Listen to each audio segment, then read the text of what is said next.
자, 하나님 말씀 보겠습니다. 요한복음 1장 1절에서 14절까지인데 1절에서 5절까지 그리고 9절에서 14절까지 그렇게 읽겠습니다.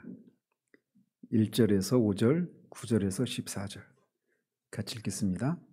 태초에 말씀이 계시니라. 이 말씀이 하나님과 함께 계셨으니 이 말씀은 곧 하나님이시니라. 그가 태초에 하나님과 함께 계셨고 만물이 그로 말미암아 지은 바 되었으니 지은 것이 하나도 그가 없이는 된 것이 없느니라. 그 안에 생명이 있었으니 이 생명은 사람들의 빛이라. 빛이 어둠에 빛이 돼 어둠이 깨닫지 못하더라.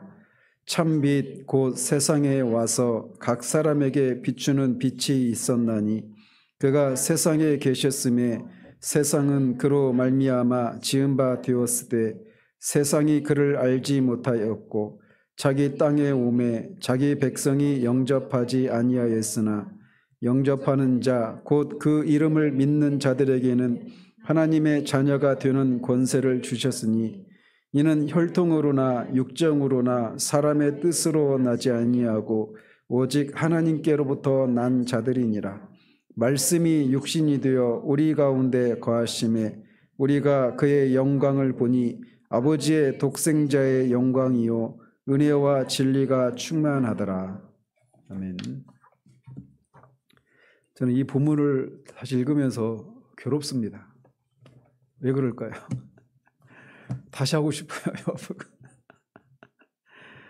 정말 제가 막 전했던 설교가 너무 부끄럽습니다. 정말 다시 하고 싶은 마음이 충만한데 하나님 허락하시면 아무튼 우리가 지난주부터 칼케돈 신조를 살피면서 지난주에는 신조가 가지는 의의에 대해서 살폈습니다. 믿음의 조항이라고 하는 말이에요. 신조는. 그래서 나는 믿습니다인데 이게 우리가 믿습니다라는 공동체적인 신앙 고백이라고 말씀을 드렸습니다. 그래서 신조가 가지고 있는 의의는 신조는 교회의 기업과 복음의 울타리라고 말씀을 드렸습니다. 그래서 칼빈은 성도의 믿음은 모든 시대의 교회가 함께 부르는 합창이라고 말을 했어요. 근데 오늘날 데이비드 웰스라고 하는 그 트리니티 신학교의 조직신학 교수가 있는데 그분이 책 중에 신학 실종이라고 하는 책이 있습니다. 교리가 있긴 한데 그것의 가치가 변방으로 밀려나 있는, 그러니까 뒷방 노인대 같은 취급받는 그런 시대, 이걸 이제 신학 실종의 시대 이렇게 표현하는데, 신학이 실종된 이 시대의 교회는 이 합창이 끊어지거나 너무나 초라한 합창이 되고 있지 않은가, 그런 생각을 저는 하게 됩니다. 그래서 우리는 보편교회 일원으로 우리 앞선 믿음의 선조들이 피와 땀으로 불러온 이 합창을 우리가 이어받아서 신조를 배우고 가르치고 전수하는 이 일을 우리에게 주어진 사명으로 생각하고 그렇게 배우고 전하는 일에 힘을 써야 할 것입니다. 자, 오늘부터 이제 본격적으로 칼케돈 신조에 대해서 살펴보도록 합니다. 여러분 그 주보에 보시면 칼케돈 신조가 이렇게 되어 있습니다. 그래서 가로에 있는 부분은 빼고 그 부분, 나머지 부분을 같이 한번 읽어보도록 하겠습니다. 그러므로 거룩한 교보들을 따라 우리 모두는 한 분이시요 동일하신 아들 곧 우리 주 예수 그리스도를 고백해야 할 것으로 가르친다.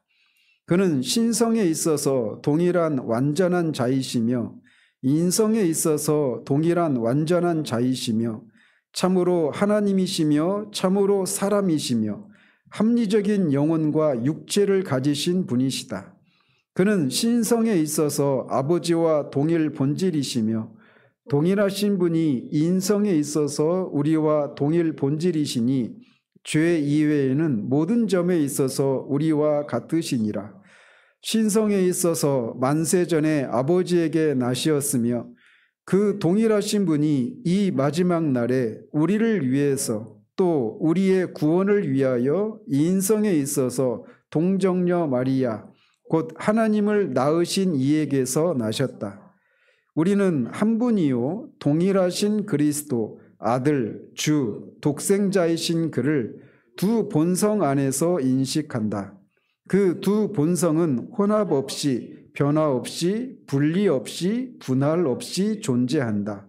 그 연합으로 인해 두 본성의 차이가 결코 제거되지 않고 오히려 각 본성의 고유한 속성이 보존되어 한 인격과 한 위격 안으로 모인다. 따라서 그는 두 인격으로 나뉘거나 분리된 분이 아니며 오직 한 분이요 동일하신 아들 독생자 하나님 말씀 주 예수 그리스도이시다. 선지자들이 옛적부터 그에 관하여 예언하였고 주 예수 그리스도께서 친히 우리에게 가르치셨으며 교부들의 신조가 우리에게 전해준 그대로이다. 사도신경보다는 길죠. 자, 그래서 이 칼케돈 신조는 AD 451년에 칼케돈은 그 도시 이름입니다. 칼케돈이라고 하는 곳에서 교회 회의가 공회의가 모여져서 거기에서 이제 작성된 신조가 칼케돈 신조입니다. 이 칼케돈 신조는 초대교회가 4세기에 걸쳐서 씨름해 온 그리스도의 신성과 인성의 관계에 대한 문제를 결정적으로 이렇게 작성한 문서입니다. 이 신조는 단순히 교리적인 문장을 정리한 것이 아니라 하나님이 사람이 되셨다라고 하는 복음의 신비가 교회 역사 속에서 어떻게 정통신앙의 언어로 고백되었는가를 보여주는 역사적인 증언이기도 합니다. 그런데 이 신조가 작성되기까지는 많은 고백과 논쟁 그리고 피 흘림을 통해서 다듬어온 신앙의 정점이 칼케돈 신조입니다. 오늘날 우리가 아무런 두려움 없이 예수 그리스도는 참 하나님이시며 참 인간이시다라고 고백할 수 있는 것은 바로 이 진리를 위해서 고난을 감내한 신앙의 선조들이 있었기 때문에 가능한 것입니다. 우리가 알다시피 초대교회는 처음부터 신앙의 평화를 누리지 못했습니다. 로마 제국은 그리스도인들을 체제의 적으로 간주했어요.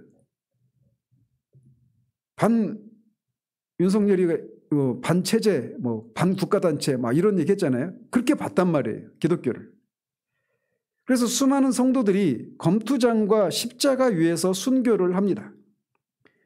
콘스탄틴 대제가 AD 313년에 밀라노 칙령을 통해서 기독교를 공인하기 전까지 교회 신앙은 언제나 피로 지켜낸 신앙이었습니다. 초대교회의 신앙 고백은 지난주에 말씀드린 것처럼 예수는 주이시다라고 하는 단순한 신앙 고백이었어요. 그러나 세월이 흐르면서 이 고백이 철학적이고 신학적인 용어로 표현되어야 할 필요성이 생겼습니다. 이단들을 향해서 기독교를 오해하는 사람들에게 변증하는 일이 필요했기 때문에 그 과정 속에서 철학적이고 신학적인 용어를 사용해서 복음의 본질을 변증하는 그런 일이 필요했었던 것입니다. 그래서 예수 그리스도가 참 하나님이신 동시에 참 인간이심을 믿는 이 고백은 단순히 감정적 신앙의 문제가 아니라 구속의 실체와 직접 관련된 문제이기도 합니다. 그래서 이 논의는 처음에는 예수 그리스도는 참으로 하나님이신가? 라고 하는 질문에서 출발을 했습니다. 예수님이 지금도 예수님을 그냥 단순히 사람의 아들로만 믿는 사람들이 많잖아요. 믿지 않는 사람들 중에. 그래서 이 문제가 처음에는 예수 그리스도는 정말 하나님이냐? 하나님은 영이신데 인간의 몸을 입고 있는 존재가 어떻게 하나님일 수 있느냐? 이런 질문이 있었던 겁니다. 그래서 그 질문으로부터 출발을 했는데 4세기 초에 그러니까 300년대 초에 알렉산드리아는 그 이집트에 있는 도시죠. 알렉산더 대왕을 기려서 그 이름 붙여진 도시인데 그 당시에 이제 중요한 도시들이 있어요. 알렉산드리아, 그 다음에 안디옥, 그 다음에 예루살렘, 로마. 이게 기독교의 가장 중요한 도시들에 해당이 됩니다. 그런데 이제 알렉산드리아의 장로였던 아리우스라고 하는 사람이 있었어요. 아리우스. 이름을 기억해 놓으십시오. 근데 아리우스가 어떤 주장을 했느냐면 아들은 창조된 존재이므로 하나님과 동등하지 않다고 주장을 했습니다. 근거 구절을 골로새서 1장 15절에 그는 만물보다 먼저 나신 이시오라고 하는 구절이 있거든요. 그게 헬라어로 프로토코스라고 하는 단어인데 그게 그러니까 예수님이 모든 피조물, 만물보다 먼저 있었던 존재이긴 하지만 그래서 모든 피조물 중에 가장 먼저 있었던 존재인데 피조물이라는 거예요. 그래서 아들이 없었던 적이 있었다. 이렇게 주장을 한 겁니다. 그러니까 예수님은 하나님의 아들이 아니다. 하나님이 아니다. 이렇게 주장을 한 거예요. 아리우스라고 하는 사람이. 그런 비슷한 이유를 이제 아리우스주의 이렇게 불러요. 비슷한 주장들이 또 나오거든요. 똑같은 주장이 아니더라도 본질적으로 예수님의 신성을 부인하는 주장들 이걸 다 아리우스주의 이렇게 이제 나중에 명명을 합니다. 즉 그리스도는 피조물 중에 가장 먼저 피조된 존재로 그의 주장은 그리스도의 신성을 부인하는 것이었습니다. 그리고 그의 말이 로마 제국 전역으로 퍼져나갔고 그 결과 교회는 아리우스를 따르는 사람과 정통적인 신앙 고백을 따르는 사람으로 분열이 되게 되었어요. 그러니까 이게 이제 제국의 입장에서 보면 로마 제국의 입장에서 보면 국론이 분열되는 거잖아요. 그죠?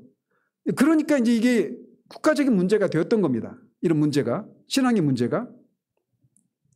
그래서 이제 이런 주장에 맞서서 등장한 인물이 아타나시우스라고 하는 인물이에요. 아타나시우스.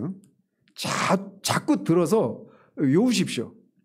아타나시우스가 이제 등장을 하는데 그는 만일 아들이 피조물이라면 아리우스라고 하는 장로가 주장하는 것처럼 만일 아들이 피조물이라면 그가 우리를 구원할 수 없다라고 반박을 합니다. 그죠? 피조물을 구원할 수가 없는 거예요. 그래서 아타나시우스가 그렇게 주장을 해요. 그런데 아타나시우스가 이런 주장을 했는데 그가 아직 젊은 나이에 집사였을 때 그런 주장을 합니다. 그러니까 오늘날 집사하고 그 당시 집사하고 많이 차이 나죠. 근데 아타나시우스가 이 아리우스의 주장에 맞서서 니케아 공의회가 니케아라고 하는 도시에서 공의회가 소집이 되거든요. 근데 거기에 그 알렉산드리아의 감독인가 그 주교인가를 따라서 갔던 집사예요. 근데 너무나 뛰어난 사람이었어요. 그래서 거기에서 그가 이런 주장을 하는 거예요. 그래서 만일 아들이 피조물이라면 그가 우리를 구원할 수 없다. 그러면서 하나님의 아들은 영원전부터 성부와 본질이 하나이시다. 이런 주장을 합니다. 그래서 하나님과 본질에서 동일하다. 동일 본질. 이거를 호모우시오스 이렇게 얘기한다고 그랬죠.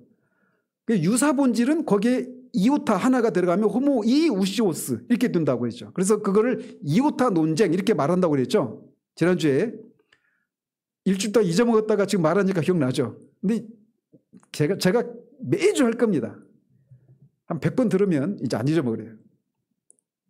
근데 그래서 이제 이 아리우스 논쟁과 관련해서 소집된 공의회가 325년에 니케아 공의회라고 하는 곳입니다.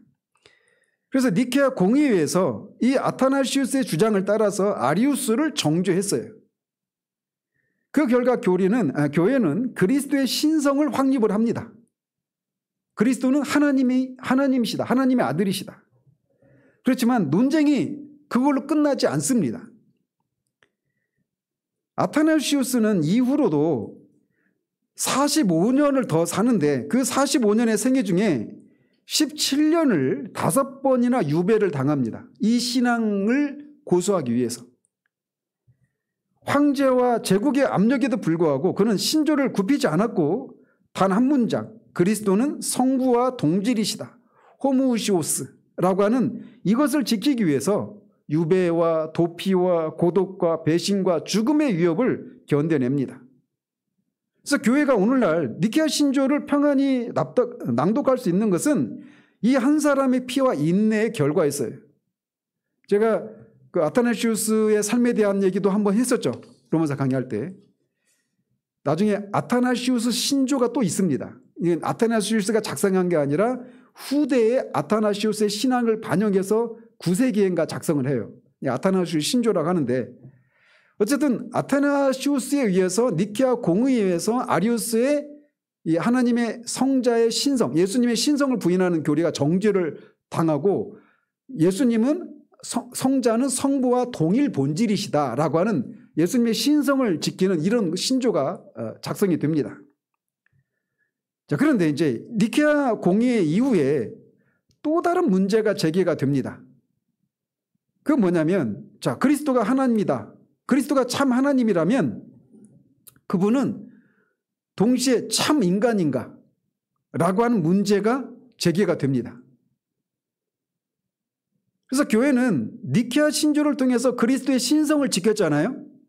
그런데 이제는 그의 인성이 도전을 받습니다. 이 문제는 4세기 후반에, 그러니까 300년대 후반에 아폴리나리우스의 도전을 받습니다.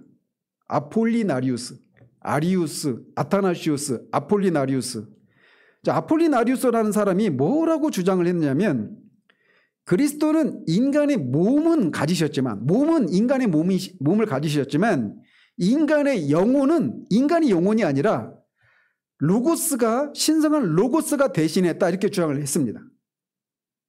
그러니까 예수 그리스도는 몸은 인간의 몸인데 인간은 영혼과 몸으로 구성되어 있잖아요. 근데 영혼은 로고스가 그 영혼의 자리를 대신했다라는 거예요. 그러니까 참 인간이에요? 참 인간이 아니에요? 참 인간이 아니죠. 아폴리나리스의 주장에 따르면. 그래서 결국 예수는 완전한 인간이 아니라 신적 이성, 즉 로고스가 옷을 입은 육체에 불과하다라고 하는 것이 그의 주장이었어요. 그래서 그리스도의 인성을 반쯤 지워버린 그런 가르침이었죠. 자, 이때 정통신학자들은 권력과 이단의 위협 속에서 싸웠습니다. 그때 아폴리나리우스를 맞아서 싸웠던 정통신학자들이 바실리우스, 이름, 그러니까 우스가 많죠. 로마식 표현이에요. 아타나시우스, 다 우스 들어가면 로마식 표현입니다. 어거스틴도 아우구스티누스 이렇게 하잖아요. 우스 로마식으로 발음하면.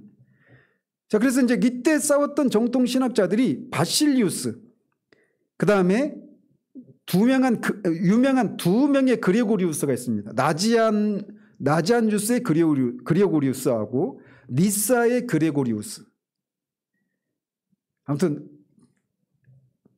그리고 그 사람들과 함께 가파도기아의 교부들이 고대 철학의 언어를 빌려서 복음의 진리를 손상시키지 않으려고 하는 치열한 노력을 기울입니다.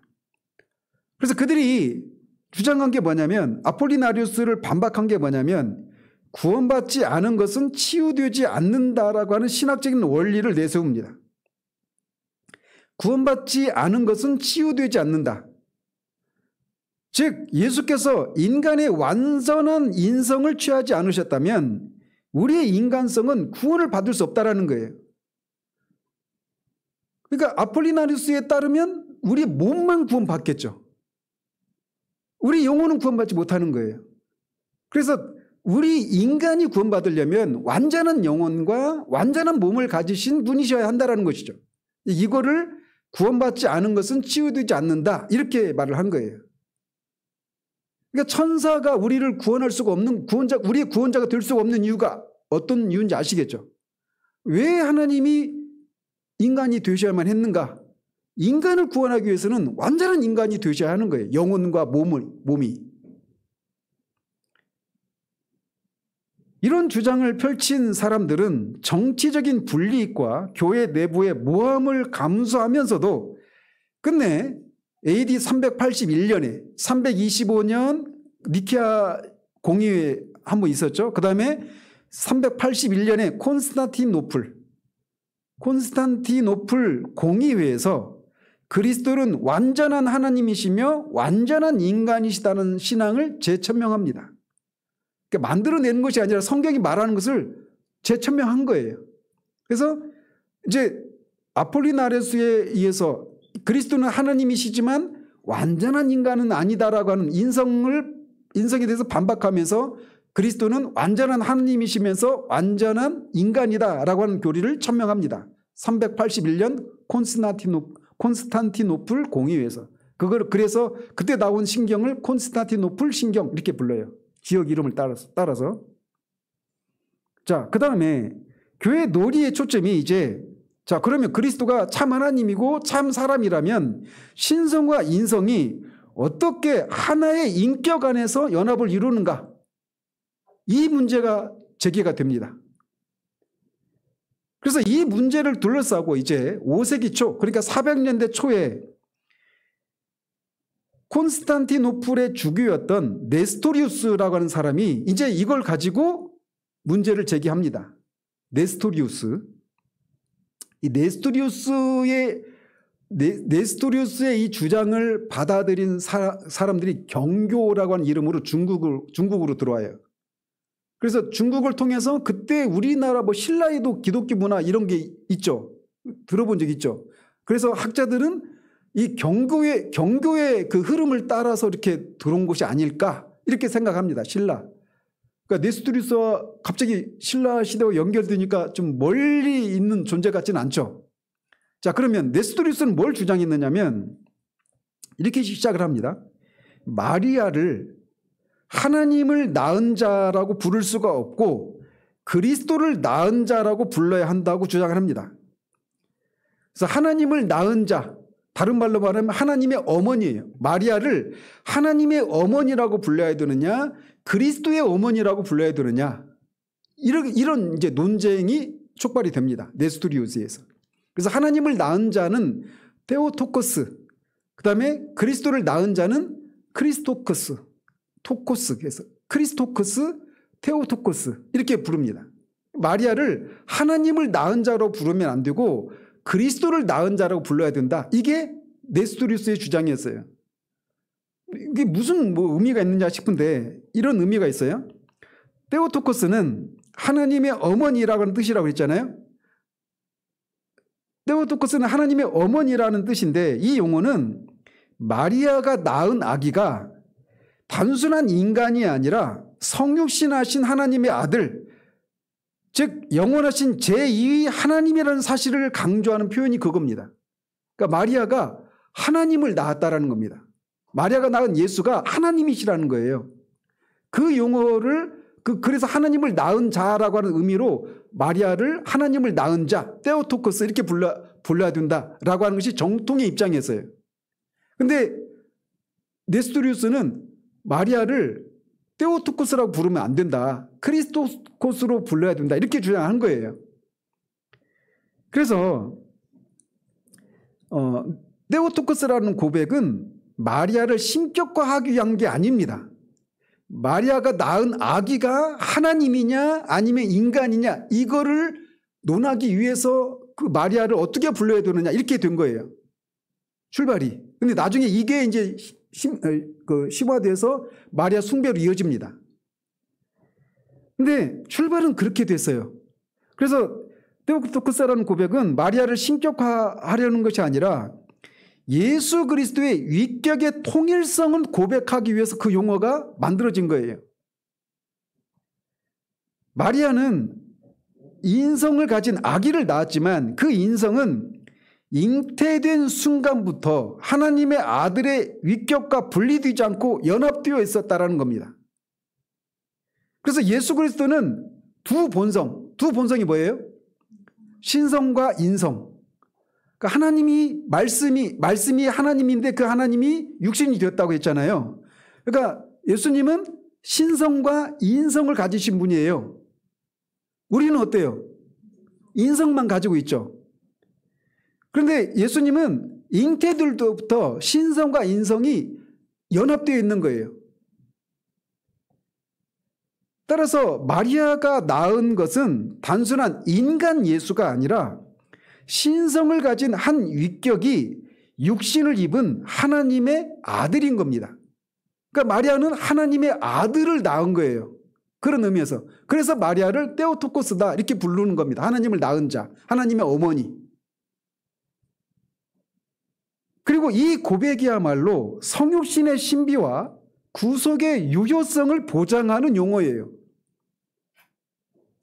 성육신이 말씀이 육신이 된 거잖아요. 그죠?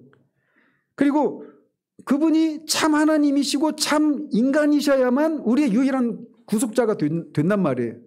그래서 테오토코스라고 하는 이 용어 하나가 마리아를 신격화하기 위한 용어가 아니라 그가 낳은 아기가 단순히 인간 예수냐 아니면 말씀이 육신이 되신 하나님이시냐 이거를 나누는 표현이란 말이에요. 그러니까 굉장히 중요한 용어죠.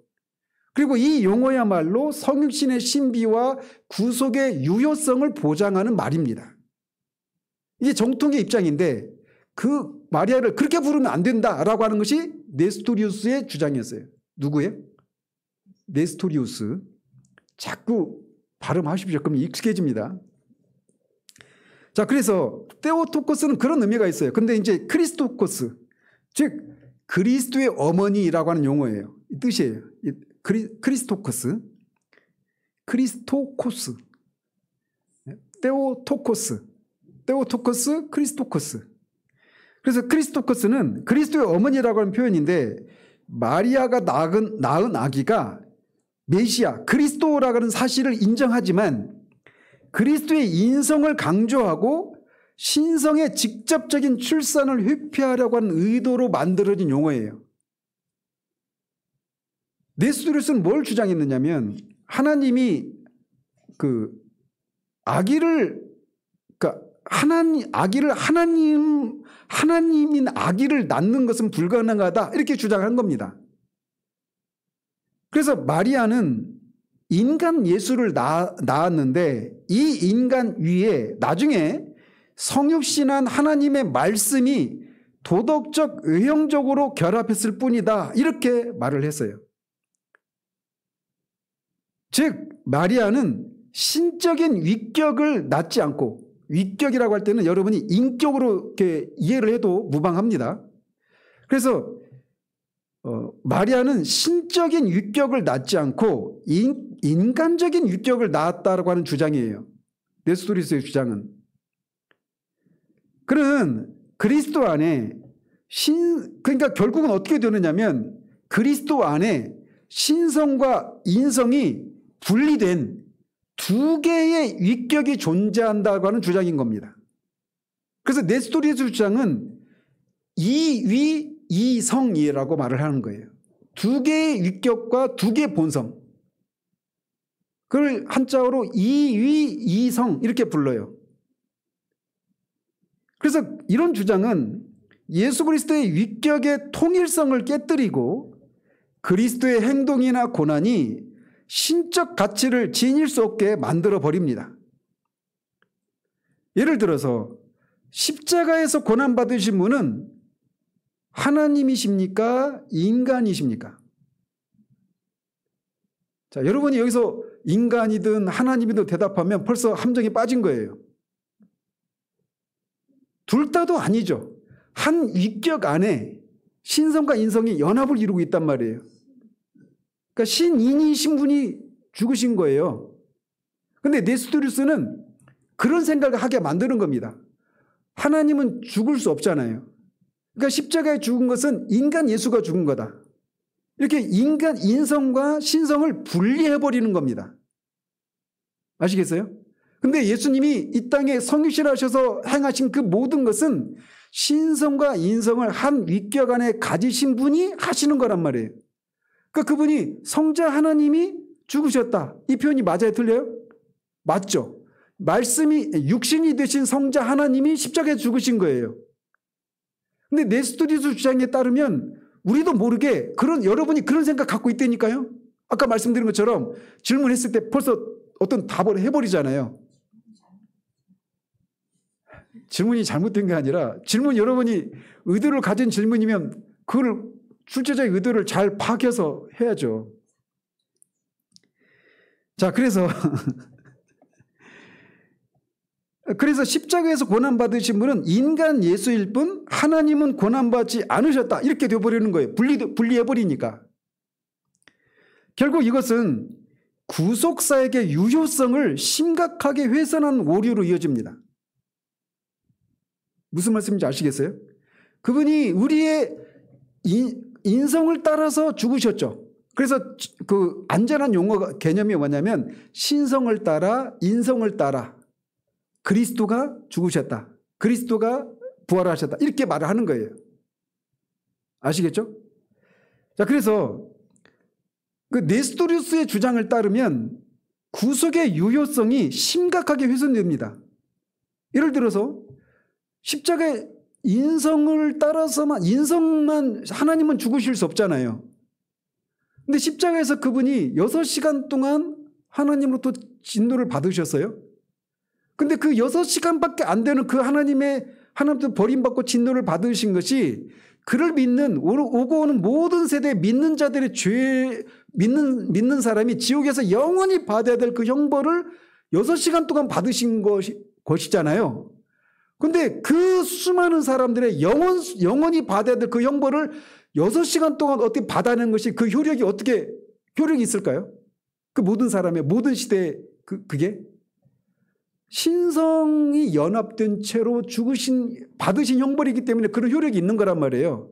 근데 네스토리식으로 얘기를 하면, 이렇게 분리를 해버리면 구속의 유효성이, 효력이 없어지게 되는 거예요. 심각한 훼손을 하게 되는 겁니다. 무슨 의미인지 아시겠어요? 그래서 이거를 분리하면 안 되는 거예요. 한 위격 안에서 신성과 인성이 연합된 존재로서 그렇게 모든 것을 행하신 거란 말이에요. 근데 네스토리우스는 이거를 분리해버리는 그런 오리를 범했던 겁니다. 그래서 이 네스토리우스에 맞섰던 사람이 알렉산드리아의 키릴로스라고 하는 사람입니다. 키릴이라고도 하는데, 그는 하나님이신 말씀이 육신을 취하셨다라고 하는 이 요한복음 1장 14절의 말씀을 붙들고 그리스도는 한 위격 안에서 신성과 인성이 연합된 분임을 변증합니다.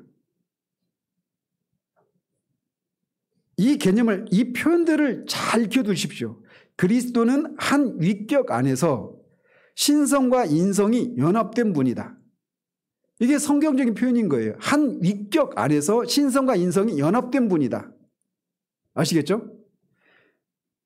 그의 길은, 그렇지만 그 길을 역시 평탄하지 않았습니다. 네스토리우스를 옹호한 황후와 제국의 권력자들이 키릴을 감금하고 고립시켰어요. 심지어 에베소 공의회, 에베소에서 모였던 공의회인데 431년이 있었습니다. 중요한 공의회가 325년 니케아 공의회, 381년 콘스탄티노플 공의회, 431년 에베소 공의회, 그 다음에 칼케돈 공의회예요. 자, 그런데 에베소 공의회 중에는 양측의 대표들이 서로를 이단으로 파문하는 극단적인 상황도 벌어집니다. 그러나 결국은 교회가 이 키릴로스의 입장을 정통으로 받아들이고 마리아는 하나님을 낳은 자, 이게 뭐예요? 테오토코스.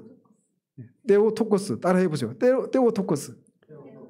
크리스토토코스. 크리스토코스. 근데 테오토코스라고 하는 이 고백이 정당한 신앙의 표현으로 확립이 됩니다. 그래서 마리아가 낳은 아기는 하나님이시다. 하나님의 아들이시다. 그러니까 하나님의 어머니예요, 마리아는. 근데 이 표현이, 우리는 벌써 이제 가톨릭의 그 마리아의 숭배를 거부하니까 이 표현 자체도 막 거부하는데 용어의 출발이 그런 거예요. 그런 개념이에요.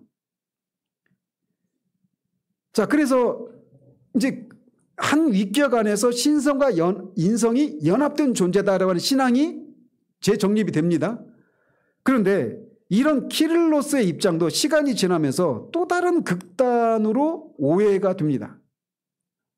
즉 그리스도의 육격 안에서 신성과 인성이 하나로 합쳐졌다는 표현이 지나치게 강조되니까 또 다른 극단이 생겨났어요.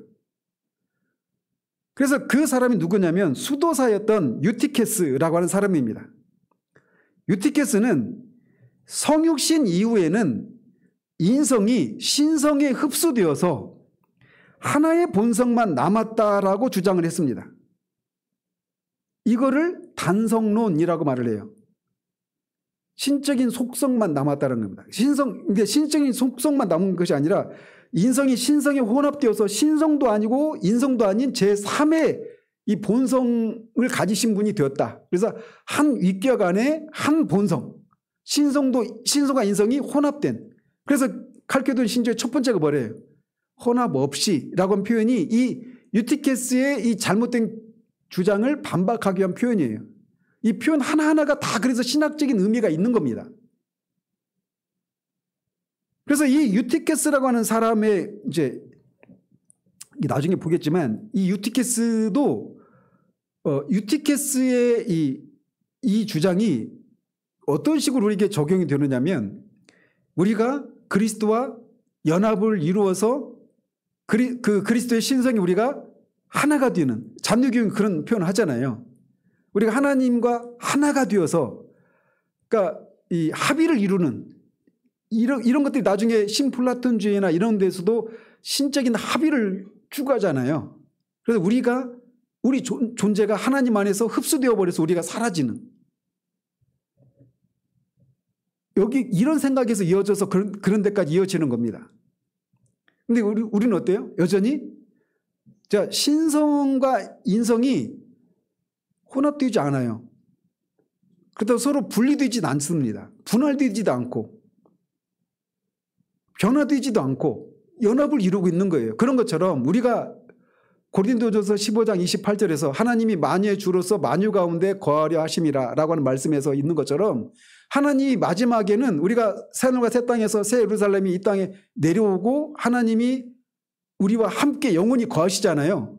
그럴 때 우리가 하나님의 존재 우리가 흡수되는 것이 아니라 하나님은 하나님으로 계시고 우리는 영화로운 상태로 우리는 우리로서 존재하는 겁니다. 그때 우리가 하나님의 그 성품에 흡수되는 게 아니에요. 우리는 여전히 우리로 남아있어요. 어쨌든 이런 유티케스의 단속론에 반박해서 나온 분이 교황 레오 1세입니다. 그걸 레오 대교황 이렇게 부르기도 하죠. 그러니까 교황 1세, 1대 교황이라고 불리는 사람인데 이 사람을 기준으로 중세와 초대교회와 중세가 나뉩니다. 중세의 시작이기도 하고 초대교회의 끝이기도 한 인물이 레오 이 대교황인데 레오는 레오의 서신을 통해서 그리스도는 한 위격 안에 두 본성이 존재하되 혼합되지 않고 변하지 않고 분리되지 않고 나뉘지 않는다고 선언합니다. 이 신앙이 이제 이게 칼교도 신조가 되는 거죠. 그래서 그럼에도 불구하고 단성론자들은 이 결정에 반발을 했고 그때 플라비아누스라고 하는 대주교가 단성론자들에게 폭행을 당해서 순교를 합니다. 그야말로 맞아 죽었어요. 그래서 AD 449년에 강도의 회의라고 불리는 회의에서 정통파 신학자들이 강제로 축출당하기도 합니다. 공의회에서 깡패들을 동원해가지고 정통파 신학자들을 추출을 해요. 단성론자들이. 그래서 그거를 그 깡패회의, 깡패공의회 또는 강도의회 이렇게 부르기도 합니다. 근데 결국 그런 모든 혼란의 끝에서 AD 451년 칼케돈에서 공의회가 소집돼요. 그게 칼케돈 공의회고 거기서 결정된 신조가 칼케돈 신조가 되는 겁니다. 그래서 500여 명의 감독들이 모였고 교황의 서신과 키릴로스의 교리를 바탕으로 그리스도는 한 위격 안에 두 본성이 존재한다는 신조가 최종적으로 확립이 됩니다. 그러니까 그리스도는 참 하나님이신가 라고 하는 이 주장, 아리우스의 제기했던 이 문제에 대해서 공의회가 니게아 공의회에서 그리스도의 신성을 고백하죠. 그리고 그리스도는 하나님이시라면 그분은 또 참 하나님이 참 인간인가라고 하는 아폴리나리우스가 제기했던 문제에 대해서 이제 그 반박하고 하는 과정을 통해서 결국은 아폴리나리우스에 대해서 바실리우스 또 그 두 명의 그 그레고리우스 그다음에 카파도기아 교부들이 그 주장을 반박을 하죠. 온전한 인성을 참 인간이시다. 그래서 그리스도의 신성과 인성을 재정립하고 그러나 신성과 인성을 가진 분이라면 이게 한 인격 안에서 신성과 인성을 가진 거냐 아니면 두 인격이 있는 거냐라고 하는 네스토리우스의 이 문제 제기에 대해서 한 인격 안에 두 본성이 있는 거다. 이거에 대해서 이거를 한 인격 안에 두 본성이 연합을 이루었다. 연합을 강조하다가 신성과 인성이 하나가 되었다라고 하는 단성론 유티케스의 그 주장에 대해서 반박하는 과정에서 결국은 마지막으로 칼케돈 신조에서 두 본성이 한 위격 안에 두 본성이 있는데 혼합되거나 변화되거나 분리되거나 분할되지 않고 연합을 이루고 있다. 언제까지? 영원히. 영원 속에서도 이 그리스도의 이 그리스도 안에 신성과 인성이 연합을 이루고 있는 거예요. 자, 이 모든 과정에서 교회는 단지 교리 논쟁을 한 것이 아니라 삶과 죽음의 경계에서 신앙을 고백한 것입니다. 그래서 아타나시우스는 황제의 칼날 앞에서도 굴하지 않았고 세상이 나를 대적하더라도 나는 진리를 대적하지 않는다고 고백을 합니다. 저는 이런 고백을 들으면 지금도 막 마음에 막 그런 게 있습니다. 키릴로스는 감금과 추방을 겪으면서도 하나님이 사람이 되셨다는 복음의 진리를 지켜냅니다. 앞에서 말씀드린 것처럼 플라비아누스는 신앙의 논쟁 중에 맞아 죽고 레오 1세는 제국의 반대와 단성론자들의 위협 속에서도 그리스도의 두 본성을 지켰습니다. 그들의 희생은 단순한 신학적 승리가 아니라 복음의 생명을 지켜낸 교회의 투쟁이었습니다. 오늘 우리가 예배 중에 예수 그리스도는 참 하나님이시며 참 인간이시다라고 평화롭게 고백할 수 있는 것은 그들이 감내한 고통의 위에 서 있기 때문에 가능했던 거예요. 그래서 칼케돈 신조는 결국 다음과 같은 성경적 진리를 언어화한 것입니다. 대표적인 구절이 요한복음 1장 14절이에요. 말씀이 육신이 되어 우리 가운데 거하심에 우리가 그의 영광을 보니 아버지의 독생자의 영광이요 은혜와 진리가 충만하더라. 또 빌립보서 2장 6절에서 8절 그는 근본 하나님의 본체시나 하나님과 동등됨을 취할 것으로 여기지 아니하시고 오히려 자기를 비워 종의 형체를 가지사 사람들과 같이 되셨고 사람의 모양으로 나타나사 자기를 낮추시고 죽기까지 복종하셨으니 곧 십자가에 죽으심이라. 그래서 이 두 본문 속에는 그리스도의 신성과 인성이 모두 선명히 드러납니다. 교부들과 신조의 저자들은 바로 이 말씀 위에 서서 그리스도의 신비를 세상의 철학보다 더 높은 진리로 선포했던 겁니다. 칼케돈 신조는 단지 고대의 문서가 아니라 고난 속에서 빚어진 복음의 결정체다 이렇게 말할 수가 있는 거예요. 아타나시우스의 유배, 키릴로스의 투옥, 플라비아누스의 순교, 레오 1세의 고독한 저항, 이 모든 피와 눈물이 모여서 하나의 문장으로 응축된 겁니다. 그리스도는 한 위격 안에서 두 본성을 지니시며 혼합되지 않고 변하지 않으며 분리되지 않고 분할되지 않는다. 이 칼케돈 신조의 핵심 문장이 이 문장이에요. 그런데 이 문장은 단순한 교리적인 설명이 아니라 신앙의 피로 써내려간 고백인 것입니다. 그래서 오늘날 우리가 예배 중에 이런 신조를 낭독할 때 그것은 단순한 예배 의식이 아니라 순교자들의 고백을 계승하는 일이고 믿음의 선한 싸움을 싸운 자들의 뒤를 잇는 행위라고 할 수가 있는 거예요. 개혁주의 신학자들은 칼케돈 신조에 대해서 이렇게 평가를 내립니다. 개혁주의 전통은 칼케돈 신조를 그리스도론의 경계선이자 복음의 요약으로 높이 평가합니다. 그래서 칼빈도 기독교 강요에서 칼케돈 신조야말로 그리스도의 두 본성이 혼합되지 않으면서도 참되게 연합됨을 가장 조화롭게 고백한 신앙의 표현이다 이렇게 평가했고, 바빙크도 칼케돈 신조는 복음의 심장부인 성육신의 신비를 인간 언어로 표현하려 한 위대한 신앙의 시도다 이렇게 평가했고, 루이스 벌컵도 칼케돈 신조는 정통 기독론의 경계선을 확정짓는 역사적 기준이다 이렇게 말을 했고, 우리가 지난주까지 했던 마이클 로튼도 칼케돈 신조는 단순한 형이상학적 공식이 아니라 하나님이 인간과 연합하신 복음의 사건을 신학적으로 표현한 언어다 이렇게 평가를 합니다. 칼케돈 신조의 이 결정은 단순히 4세기 동안 이어져 왔던 논쟁을 마무리한 것에서 그치는 것이 아니라 이후의 모든 정통신앙의 기초를 세운 그런 의의가 있는 신조입니다. 이 신조는 인성의 참됨을 부정한 아폴리나리우스주의, 신성의 참됨을 약화시킨 누구? 아리우스주의,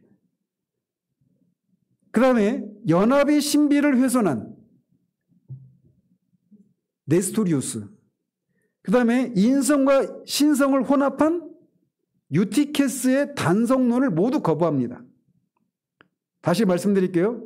신성을 거부한 아리우스, 인성을 거부한 아폴리나리우스, 연합을 약화시킨 네스토리우스, 신성과 인성의 혼합을 꾀한 유티케스, 이 모든 것을 거부한 신조가 칼케돈 신조예요. 혼합 없이, 변화 없이, 분리 없이, 분할 없이. 이 표현이 다 그들을 염두에 둔 표현인 거예요. 그리스도께서 참 하나님이시며 동시에 참 인간이시기 때문에 오직 그분만이 하나님과 인간 사이에 참된 중보자가 되실 수 있습니다. 따라서 칼케돈 신조는 단지 교리적인 규범에서 끝나는 것이 아니라 구속의 실체적인 토대를 규정한 것이다, 이렇게 말할 수가 있는 거예요. 개혁주의 신학은 이후 이 신조 위에서 그리스도의 삼중직, 뭐예요? 선지자, 제사장, 왕직, 이 사역을 전개하면서 중보자의 사역이, 그러니까 그리스도의 삼중직은 그분이 이 선지자, 제사장, 왕직을 감당하기 위해서는 그분은 하나님이시기만 해서도 안 되고 인간이시기만 해서도 안 되는 거예요. 참 하나님이시면서 참 하나님이시면서 참 사람이신 분만 그렇게 삼중직을 감당할 수 있는 거예요. 아시겠어요?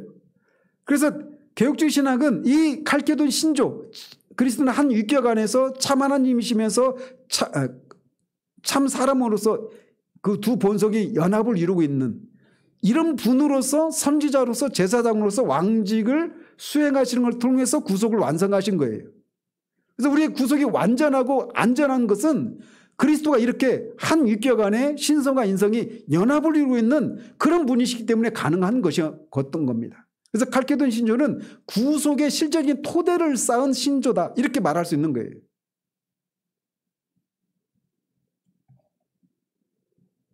중보자의 사역이 두 본성의 연합 위에 세워진 하나의 위격이라는 교리적 원리에 근거함을 개혁주의 신학은 강조를 합니다. 결론적으로 칼케돈 신조는 교회가 예수는 누구신가라고 하는 질문에 답하기 위해서 고백한 복음의 교리적인 정점이다라고 할 수가 있습니다. 하나님이 사람이 되셨다라고 하는 이 놀라운 진리는 단순히 신학적인 개념이 아니라 구원의 실체를 담고 있는 거예요. 이 신조를 통해서 교회는 그리스도의 신성과 인성의 연합이라는 신비 속에서 하나님이 인간을 구원하시는 방식을 명확히 고백하게 되었습니다.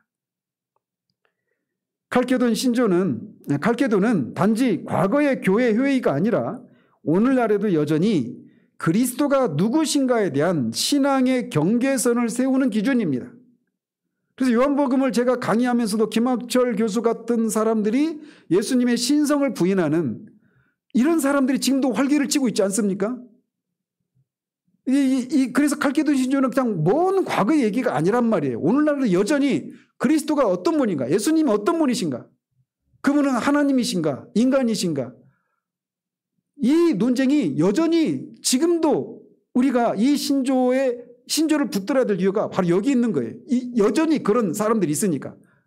과거에 아리우스나 아폴리나리우스나 네스토리우스나 유티케스 같은 사람이 과거의 인물들이 아니라 그들의 생각이 여전히 다른 형태를 띠고 본질에 있어서는 똑같은 그런 모습을 띠고 지금 여전히 우리에게도 정통 이 그리스도 기독론을 공격하는 일들이 지금도 벌어지고 있단 말이에요. 그래서 성경이 또 사도와 교부들에 의해서 작성된 이 신조가 뭘 가르치고 있는가를 배우는 것은 우리에게도 이 시대에 우리에게도 필요한 것이고 해야 되는 일인 것이죠. 자, 그런데 이런 역사적인 배경을 가진 칼케돈 신조를 해석하는 방법이 이제 몇 가지가 있습니다. 아까 말씀드린 초대 교황 레오 1세처럼 신조의 문장 하나하나를 살피는 방식이에요. 이 문장 하나하나가 다 의미가 있거든요. 여러분이 찬찬히 읽어보시면 표현 하나하나가 다 의미가 있습니다. 말씀, 독생자, 주, 그리스도, 예수, 동일하신 한 분, 이 모든 표현이 다 신학적인 의미가 있어요. 그래서 그 문장 하나하나를 살피는 방식이 있어요. 그런데 스콜라 신학자인 토마스 아퀴나스처럼 논제별로 체계화하는 방식을 취하는 식으로 해석을 하기도 합니다. 그런데 종교개혁자들은 칼케돈, 그래서 이제 레오 1세나 또는 제 이름은 기억이 나지 않는데 교부 중에 한 분이었어요. 그분이나 또는 그 스콜라 신학자들이나 이런 분들은 칼케돈 신조를 따로 그렇게 해석을 한 게 있습니다. 그런데 개혁자들은 칼케돈 신조를 해석한 게 없어요. 다만 칼케돈 신조에서 말하고 있는 이 기독론적인 내용을 자신의 기독론 속에서, 기독교 강요라면 그 기독론 안에서 칼케돈 신조를 끌어와서 그거를 펼치는 이런 방식으로 칼케돈 신조를 인용했지, 칼케돈 신조를 이렇게 강의하는 식의 이런 건 없었습니다. 개혁자들은.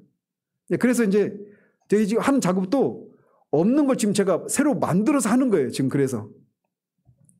근데 그래서 저는 이제 어떤 식으로 할 거냐면 한 문장 한 문장씩 할 겁니다. 그래서 제가 생각했던 것보다 시간이 더 오래 걸릴 수도 있겠다. 근데 제가 언제 하겠습니까? 또 다시? 그래서 하는 김에 제대로 하자. 그래서 조금 시간이 걸리더라도 이 문장 하나하나가 다 의미가 있거든요.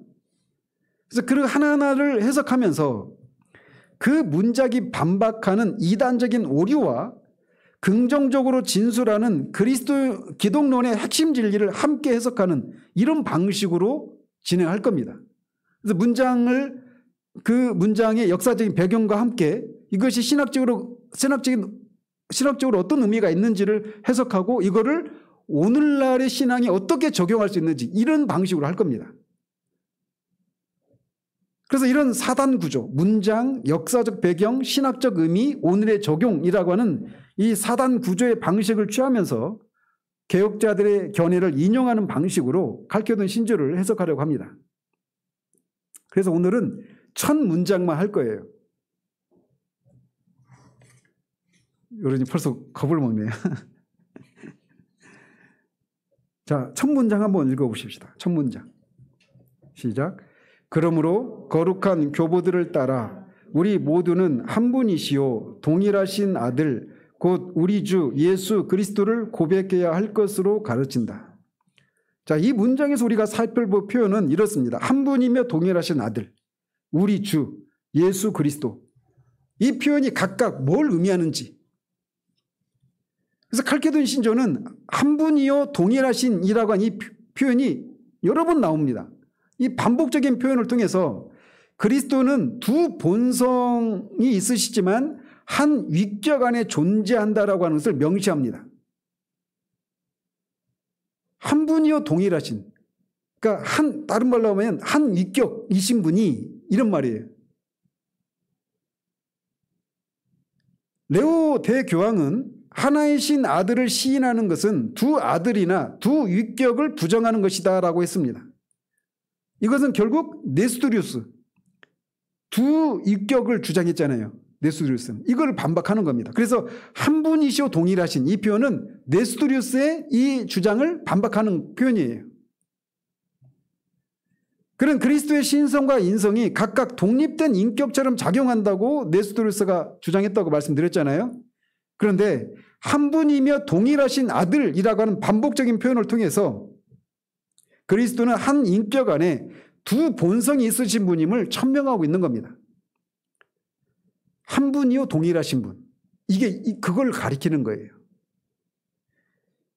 투레틴도 17세기 그 개혁주의 신학자인 프랜시스 투레틴도 그리스도는 두 본성을 가지시되 그 두 본성이 한 인격 안에서 연합되어 있다. 두 본성이 하나의 인격을 구성하나 인격은 본성을 혼합하지 않는다고 이렇게 정리합니다. 그래서 이거를 한 위격 안에 두 본성이 연합되어 있다. 이거를 위격적 연합 이렇게 표현해요. 뭐라고요? 예, 위격적 연합. 그래서 한 위격 안에 두 본성이 있다. 이걸 한자어로 일위이성 이렇게 말합니다. 네스토리우스는 이위이성을 말하죠. 유티케스는 일위일성 이렇게 말하죠. 근데 정통은 일위이성입니다. 좀 조금씩 정리가 되죠? 이거 한 4번 더 하면 정리가 될 겁니다. 여러분 신대원 과정을 마친 거예요.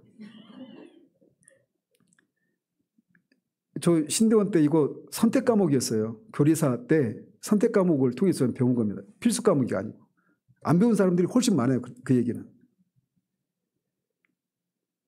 자, 그래서 한 분이며 동일하신 아들이라고 하는 표현은 그리스도의 한 인격, 위격, 이거를 강조하는 표현인 거예요. 아시겠죠? 자, 그 다음에 우리의 주. 이 우리의 주라고 하는 표현 굉장히 빨리 지나가죠?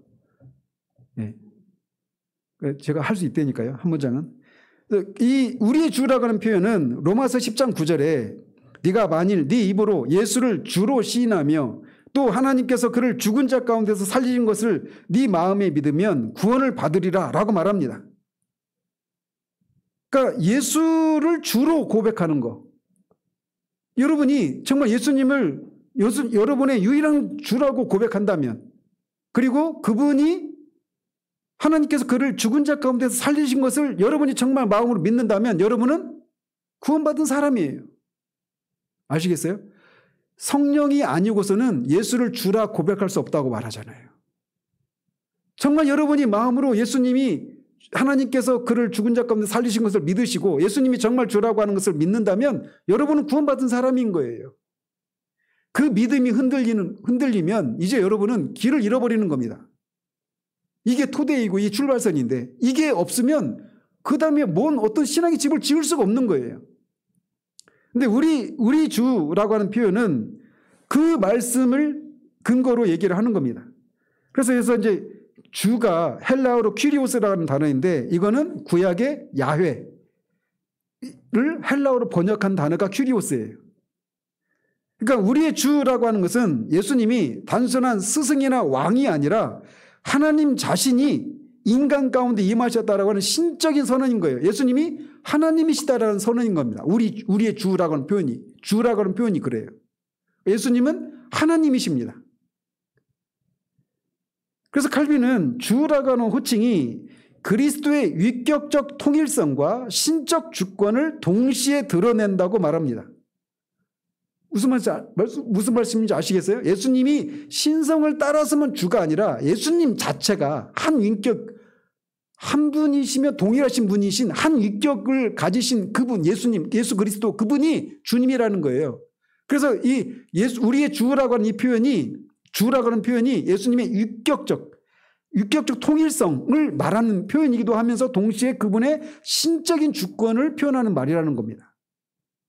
아시겠죠? 그러니까 예수님은 하나님이십니다. 예수님이 주라고 하는 표현이 그런 걸 말하는 거예요. 그래서 그리스도를 주로 시인하는 것은 그 안에 하나님의 신성이 거하고 동시에 우리의 구속의 권위가 머문다는 뜻이다. 즉 주라는 단어는 칼빈에게서 신적 위격의 고백이기도 하면서 인성의 종속이 아닌 높임의 표지로 작용을 합니다. 아시겠죠? 그래서 제가 로마서 강의하면서도 말씀드렸죠. 우리가 왜 예수를 믿어야 된다고 했어요? 우리가 구원받기 전에 우리가 예수님을 믿어야 될 이유는 뭐냐면 예수님이 주님이시기 때문에 그렇다고 말씀드렸잖아요. 오순절에 베드로가 설교했잖아요. 사도행전에서. 예수님 하나님이 그를 죽은 자 가운데 살리심으로 그가 주와 그리스도가 되게 하셨느니라. 예수님이 주님이시기 때문에 그분이 하나님이시기 때문에 우리는 그 앞에 모두 무릎 꿇고 그분을 믿고 섬겨야 되는 거예요. 그 주님 앞에 우리는 피조물이고 그 앞에 우리는 죄인인 겁니다. 예수를 믿어야 될 이유는 우리의 구원이 먼저가 아니에요. 그분이 우리가 믿을 예수님이 주님이시기 때문에 믿어야 되는 거예요. 하나님이 그 주님이라는 얘기는 예수님이 하나님이시라는 겁니다. 하나님이 하나님이시고 그러면 우리는 피조물이란 말이에요. 피조물의 의미는 뭐냐면 하나님, 집사님 표현하시는 것처럼 존재의 근원이신 그 하나님께 우리는 피조물이 우리는 그 앞에 엎드리고 복종하는 거예요. 그분의 이름에 합당한 존귀와 영광을 돌려드려야 되는 거예요. 그렇지 않은 것이 죄인 거예요. 그 죄의 형태가 다양한 모습으로 심지어는 도덕적이고 윤리적인 모습으로 나타날 수도 있습니다. 그러나 도덕적이고 윤리적으로 살아도 하나님을 하나님으로 예수님을 주님으로 진정한 의미의 주님으로 인정하지 않는다면 그게 죄예요. 보기 추한 것만 악한 것만 죄가 아니라 주되심을 인정하지 않으면 그게 죄인 겁니다. 그래서 우리의 주라고 하는 표현이 유격적인 통일성을 강조하는 표현이기도 하면서 그분의 신성을 얘기하는 표현인 거예요. 그분이 하나님이시다. 이걸 말하는 겁니다. 그러니까 용어 하나하나가 다 의미가 있다니까 이렇게. 자, 그 다음에 예수 그리스도. 이 이름은 신조의 역사적 정체성을 규정합니다. 그래서 이게 예수 그리스도, 이게 이예순 그리스도운 이런 말이거든요. 헬라어로. 근데 뭐냐면 이예수스는 여호와는 구원이시다. 이런 말이에요. 이 구약의 여호수아가 같은 뜻입니다. 크리스토스는 기름 부음 받은 자라고 하는 뜻이에요. 히브리어는 뭐예요? 메시아흐 이렇게 말을 하는데, 즉 칼케돈 신조의 첫 문장 예수 그리스도라고 하는 말은 역사 속에 오신 하나님 자신을 선포하고 있는 겁니다. 즉 성육신의 신비는 신학적 명제 이전에 인격적이고 역사적인 실체라고 하는 것을 강조한 거예요. 하나님이 보이지 않는 분이시잖아요. 말씀은 하나님과 함께 하시는 영이신 하나님이시기 때문에 보이지 않잖아요. 근데 그분이 역사 속으로 들어오신 거예요. 예수라고 하는 역사적인 인물, 그 예수로. 예수 그리스도라고 하는 것은 구원이 역사적이고 인격적인 실체가 있는 것이라고 하는 것을 말해주는 겁니다. 예수 그리스도라고 하는 개념이. 무슨 말씀인지 아시겠어요? 형이상학적인 개념이거나 추상적인 개념이 아니라는 거예요. 그래서 고백의 초점은 한 위격에 있습니다. 신자는 신성과 인성을 나누어 따로 믿는 것이 아니라 성육신하신 한 주님을 믿는 거예요. 한 아들이시며 동일하신 분. 이 한 주님을 믿는 겁니다. 이것은 교리적인 구분을 넘어서 인격적 관계의 단일성을 가르치고 있는 거예요. 우리의 주라고 하는 말은 종교개혁의 근간이 되기도 합니다. 루터는 예수스 크리스투스 도미누스 노스터라고 하는 것을, 그러니까 예수 그리스도는 주님이시다라고 하는 이것을 복음의 가장 짧은 요약이라고 부릅니다. 우리가 그냥 너무나 쉽게 주님이라고 하는 표현을 하죠. 우리가 기도할 때 항상 주님 이런 표현을 하잖아요. 그러니까 예수님은 주님이십니다. 진짜 예수님은. 이 고백이 얼마나 중요한 표현인가. 그러니까 이게 예수는 주라고 한 이 표현이 복음의 가장 짧은 요약이라고 루터가 부르고 있다고요. 그래서 주 대신 그리스도는 신자의 주권자가 되시고 신자의 모든 소유는 그의 주권 아래 놓여 있습니다. 우리가 예수님을 주님이라고 부르는 한, 사실 우리가 부른다고 해서 예수님이 비로소 그때 주님이 되시는 게 아니죠. 예수님이 주님이시기 때문에 우리가 부르는 거죠. 근데 예수님이 주님이라는 사실은 우리가 그렇게 예수님을 부른다는 얘기는 예수님이 우리의 주인이시고 그분이 우리의 절대적인 주권자이시라는 거예요. 생명과 우리의 소유와 우리의 모든 것이. 예수는 주다라고 하는 표현이 그런 표현인 것입니다. 예수 그리스도라고 하는 이 이름은 복음의 역사적 사건성을 상기시킵니다. 말씀이 하나님과 함께 계셨던, 영원전부터 계셨던 분이 역사 속으로, 시간 속으로 들어오신 사건이 성육신이에요. 영원히 시간 속으로 들어온 사건이 성육신입니다.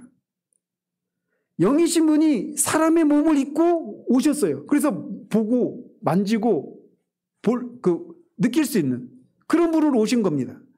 그분이 실제적으로 그런 몸을 입으신 분이 실제적으로 십자가에서 죽으시고 진짜 또 살아나신 거예요.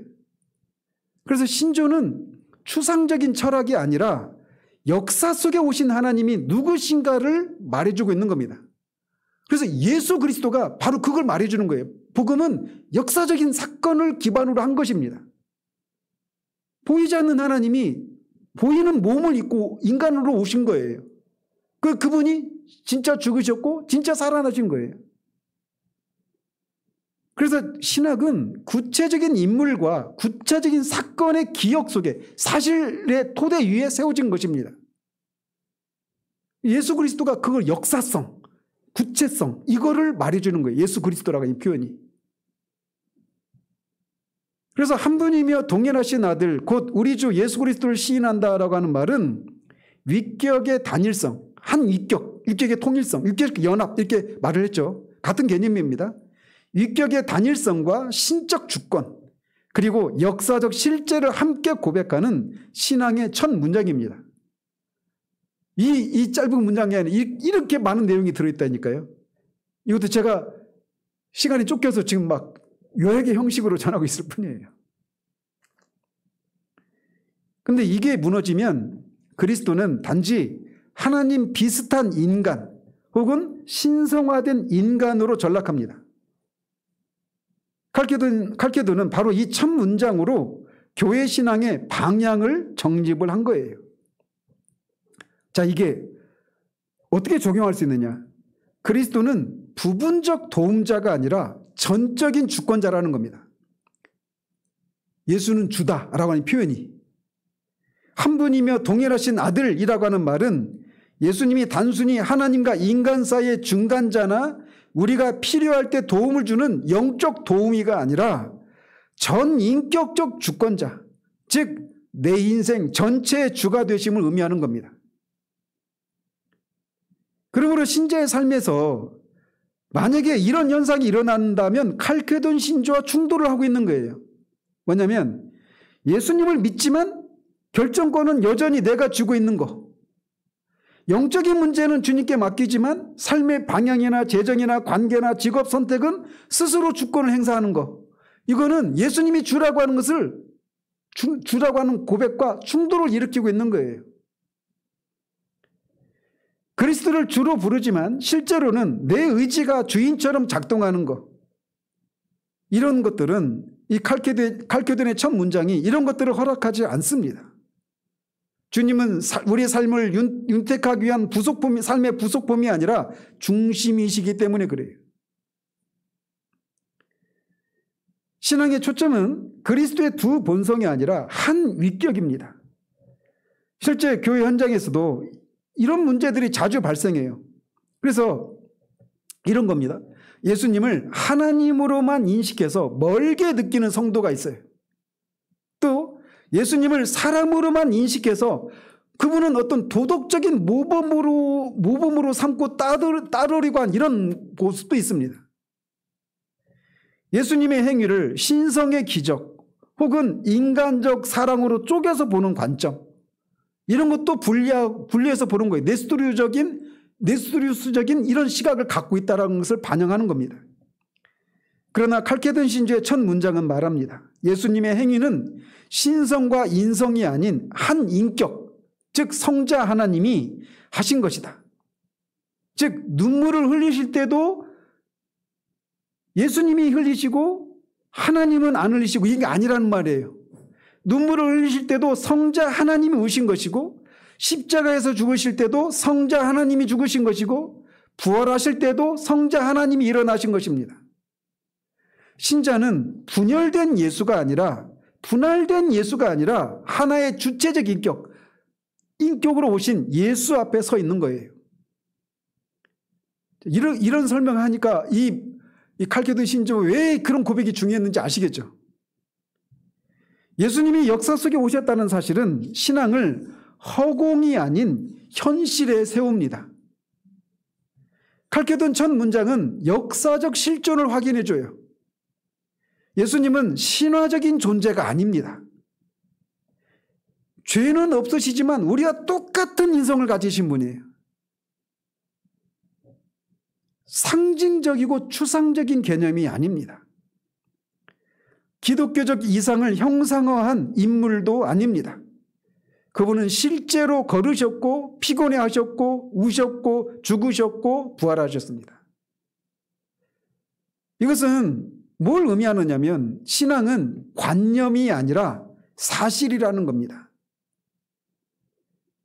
사실이기 때문에 흔들리지 않을 수 있어요. 예수님이 실제로 몸을 입으시고 실제로 죽으셨단 말이에요. 그 실제로 부활하셨단 말이에요. 그리고 우리 신앙은 그 터 위에 서 있는 겁니다. 이게 역사 속에서 실제로 일어난 이 구체적인 역사적인 사건 위에 우리의 신앙이 서 있단 말이에요. 그래서 우리의 신앙이 흔들리지 않는 것이 바로 거기에 있는 겁니다. 그리고 끊임없이 아까도 임동일 집사님 이렇게 나눴지만 우리가 예수를 바라보라 이 얘기도 이 예수님이 실제로 역사 속에서 몸을 입고 실제로 오셔서 죽으시고 다시 사신 이 사실, 그리고 그 죽으심과 다시 사심의 의미가 우리의 죄를 위한 대속의 죽으심이고 우리를 의롭다 하기 위한 다시 사심이고, 그가 죽고 다시 사실 때 우리도 그와 함께 죽고 그와 함께 무덤에 갇히고 그와 함께 하나님 앞에 살아난 그것을 의미한다라고 하는 이 구체적인 사실 위에, 역사적인 사실 위에 우리의 신앙이 서 있단 말이에요. 예수를 바라본다는 얘기는 바로 그것을 말하는 겁니다. 어떤 추상적인 개념이 아니라 신앙의 기초는 내 감정도 아니고 내 경험도 아니고 내 확신도 아니라 역사 속에서 일어난 인격적인 사건입니다. 그리스도를 잘못 이해하면 모든 교리가 무너집니다. 칼케돈 신조의 첫 문장은 신자의 삶 전체의 기초가 되는 말이에요. 왜냐하면 그리스도가 누구신지에 따라서 구원론이 결정됩니다. 그리스도를 하나님이 아니라 사람으로만 알면 김학철 교수 같은 사람처럼 도덕적인 모범으로만 삼게 되는 거예요. 그리스도를 어떻게 보느냐에 따라서 성화관이 결정됩니다.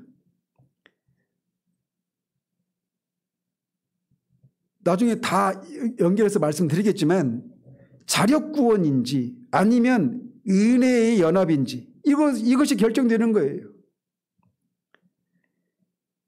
결론적으로 말씀드리면 우리는 그리스도가 참 하나님이시고 참 사람으로서 한 육체간의 연합을 이루고 있는, 신성과 인성이 연합을 이루고 있는 그런 분으로서의 죽으심인데, 그분이 그렇게 우리와 인성을 가지신 분이셔서 우리와 연합을 이룰 수 있는 분으로서 죽으시고 다시 사셨기 때문에 우리의 구원은 전적으로 그리스도 안에서 이루어진다라는 거예요.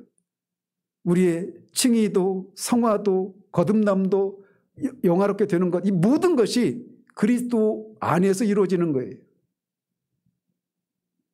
그리스도가 누구신지 모르면 구원론도 성화론도 다 흔들리게 되는 겁니다. 그리스도가 누구신지 모르면 예배는 도덕주의로 흘러갑니다. 예수를 믿는 삶, 이것도 도덕주의로 흘러가고 말아요. 목회도 상담주의로 흘러가고 말고 복음은 좋은 말로 변질됩니다. 근데 오늘날 그렇게 되지 않아요? 그 좋은 생각 이런 거 있죠. 그런 글. 오늘날 여러분이 성경의 어떤 구절들을 인용하고 거기다 좋은 감동적인 예화를 섞어가지고 오늘의 말씀 좋은 생각, 좋은 말씀 이런 식으로 막 돌고 있잖아요. 근데 거기서 말하는 예수님이 어떤 예수를 말하는지가 중요해요. 근데 거기서 말하는 예수를 칼케돈 신조가 말한 그 예수가 아닌 다른 존재로 생각하고 그런 신학 성경적인 용어를 쓴다 해도 그거는 기독교가 아닙니다. 복음이 아니에요. 그래서 이 첫 문장이 무너지면 예수님은 신성하던 인간 혹은 영적 지도자 정도로 축소되고 기독교는 윤리적인 종교, 신비주의, 성공주의로 변질되고 맙니다. 첫 문장의 고백이 그래서 중요해요. 그러므로 칼케도는 이렇게 고백해요. 교회의 신앙의 방향은 예수님이 누구신지에 달려있다. 한 분이며 동일하신 아들의 고백은 신자가 누구를 믿는지 명확하게 하고 신앙을 분열시키는 모든 요소들, 감정과 문화와 자기 중심성을 정리합니다. 그리고 이 고백 앞에서 예수님은 도와주는 분이 아닌 내 존재 전체를 새롭게 하시는 주님으로 자리하십니다. 이것이 칼케돈이 교회를 위해서 세운 첫 번째 기초예요. 여러분이 한번 이 문장을 묵상하시고 이 설교도 다시 한번 들어보시면서 이들이 세운 이 신앙의 터가 만약에 무너졌다면 오늘날 우리에게까지 이 신앙이 전수되지 않았다면 우리는 기독교의 모습으로 기독교의 탈을 쓰고 기독교적인 용어를 쓰고 기독교적인 활동을 하고 기독교적인 그런 삶의 형태를 유지하고 있을지 몰라도 우리는 구원받은 사람이 아니게 됩니다. 우리는 교회가 아니게 돼요. 그래서 오늘날 다 뭐 복음, 예수, 십자가, 구원 뭐 다 수많은 그런 용어를 써도 이 모든 용어들이 칼케돈 신조의 첫 문장에 털을 두고 거기서 나온 것이 아니라면 그건 기독교의 탈을 쓴 위장 기독교에 불과합니다. 오늘날 이 신앙이 그리고 우리가 믿는 바가 무엇인가에 대해서 분명하지 않은 채 살면서 남들이 하는 비윤리적이고 비도덕적인 그런 것을 안 하고 있는 우리 자신, 도덕적이고 윤리적인 이런 것을 하고 있는 것으로 건강한 교회요, 깨어있는 목사요, 이런 생각들이 난무하고 있는데, 신앙은 거듭 말씀드리지만 그리스도인이라고 하는 존재는, 신자는 무엇인가를 믿는 사람들입니다. 교회는 그 무엇인가를 믿는 사람, 믿어서 구원받은 사람들의 모임이에요. 그래서 우리가 무엇을 믿는가에 대한 내용이 없다면, 그리고 이 내용이 역사적인 이런 뿌리, 성도의 신앙, 성도의 믿음은 모든 시대의 교회가 함께 부르는 합창이라고 말했던 칼빈의 그 표현처럼 우리의 신앙이 이런 역사적인 신앙에 뿌리를 두고 있는 것이 아니라면 우리는 스스로 나는 그리스도인이고 나는 껴있는 교회고 이렇게 자유할지 모르지만 패커의 말처럼 자기 즐거움에 빠져 타락한 시대의 교회라고 하는 말을 들을 수밖에 없는 거예요. 이 첫 문장이 그래서 매우 매우 중요합니다. 이게 우리에게까지 전해졌어요. 기도하겠습니다. 하나님 아버지, 칼케돈 신조가 어떤 과정을 통해서 작성이 되고 또 그 작성한 것이 무엇을 어떤 가치를 가지고 있는지 또 오늘들은 그 첫 문장만 살펴보았습니다. 하나님, 우리에게 이 첫 문장이 고백하고 있는 이 신앙의 내용이 왜 절대적으로 중요한지를 다시금 새롭게 하셔서 예수를 믿는다라고 하는 말이 그냥 막연하고 추상적인 이런 것이 아닌 구체적인 성경에 또 역사 속에 뿌리를 둔 그런 구체적이고 근거가 있는 그런 신앙의 터 위에 우리의 신앙의 집을 지어가는 그런 우리들 되기를 원합니다. 교리가 신학이 실종되어 버린 이 시대 가운데 보편교의 일원인 우리가 우리 앞에 있었던 수많은 선조들이 피를 흘리며 불렀던 그 합창에 우리도 합류해서 적은 목소리에 불과하지만 그럼에도 불구하고 그 합창이 끊어지지 않고 이어가서 장차 하나님이 그 신앙의 불 위에 기름을 부으셔서 하나님의 교회의 영광을 드러낼 때 하나님이 지금도 하나님의 교회를 통해서 진리를 보존하시고 교회를 통해 하나님이 잃어버린 자들을 찾으시는 일을 한 번도 쉬지 않으셨음을 드러내셔서 하나님이 하신 일들에 합당한 존귀와 영광이 하나님께 돌려지는 그런 일에 우리가 쓰임받기를 소원합니다. 예수 그리스도 이름으로 기도합니다. 아멘.